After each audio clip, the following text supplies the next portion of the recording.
Rasa penasaran saya memuncak dengan banyaknya chips di pohon. Ketika saya mengunjungi kota Guangzhou, saya pun tidak tahan dan akhirnya bertanya kepada salah seorang pemimpin perusahaan China Chemical yang mengundang saya waktu itu. Yang di dadanya ada pin komunis. Saya rasanya yakin dia pejabat penting di partai dan juga melihat posisinya tertinggi di perusahaan yang saya sedang kunjungi ini. Mengapa saya tahu dia memiliki posisi tertinggi? Ada kebiasaan di Cina, di Tiongkok, di mana posisi orang terpenting itu duduknya biasanya agak menyamping dari sisi utara. Itulah posisi terhormat seseorang di saat sebuah meeting resmi. Jadi saya bertanya kepadanya, mengapa di setiap pohon yang saya kunjungi di kota ini ada chipsnya pohon tersebut? Pertanyaan sederhana ini ternyata dijawabnya dengan panjang. Dia memulai dengan bercerita, untuk memutar roda ekonomi, maka setiap anak negeri harus membuat sebanyak-banyaknya proyek, bahkan proyek yang tidak masuk akal sekalipun, selama ada manfaatnya buat masyarakat dan menyelesaikan problem pasti dibiayai. Pohon tadi hanya untuk mengecek kadar oksigen chipsnya dan data minor lainnya, namun nampaknya penting.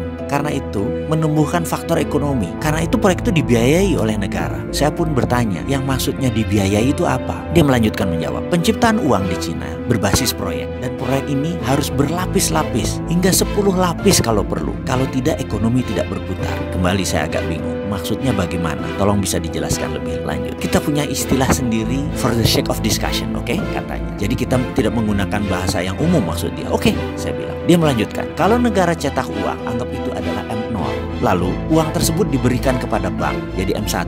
Lalu disalurkan kepada pengusaha, jadi M2. Pengusaha tadi membeli tanah, jadi M3. Pemilik tanah tadi yang menerima uang tadi membeli sebuah pabrik, jadi M4. Uang jualan pabrik tadi dibelikan tanah lagi membangun usaha baru, jadi M5. Lalu dia membelikan mobil, lalu terus menjadi M6, M16, bahkan M20. Pokoknya minimum M12 ke atas, itu maksudnya. Lalu selagi dia bicara, kepala saya membayangkan sebuah diskusi beberapa bulan yang lalu dengan pejabat negara yang menyatakan, setelah M1 di Indonesia di bank tersebut disalurkan ke M2, uang tadi oleh M2 dibelikan sebuah tanah menjadi M3.